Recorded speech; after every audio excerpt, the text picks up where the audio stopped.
Iraqi Kurdish Premier Nechirvan Barzani on late February 16 accused the Baghdad government of failing to give his autonomous Kurdish region its share of oil revenues despite a deal signed in December.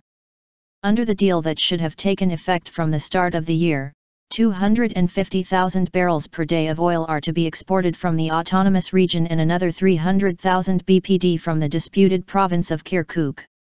Oil from the Kurdish region or claimed by its leadership would be shipped out via Kurdish pipelines but through the Federal Oil Company.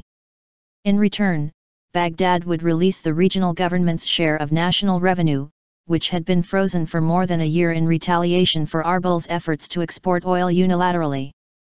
Barzani said that in return for the export of 550,000 bpd, the Kurdish region was due to get 1.2 trillion dinars, $1 billion, from Baghdad, each month. He said the December agreement, which had been seen as a breakthrough in resolving long-standing disputes over oil and budget, currently has no meaning. Baghdad has no money to give. We made a deal with a state that was originally broke, and Iraq today is broke, he told a news conference in the Kurdish capital. Barzani earlier led a delegation to Baghdad for talks with Iraqi Prime Minister Haider al-Abadi. We invited the Prime Minister to visit Kurdistan, and he accepted the invitation and promised to come, said Barzani without giving a date. Abadi's office said in a statement that the Prime Minister and the Kurdish delegation discussed how to resolve pending issues, within the framework of the constitution.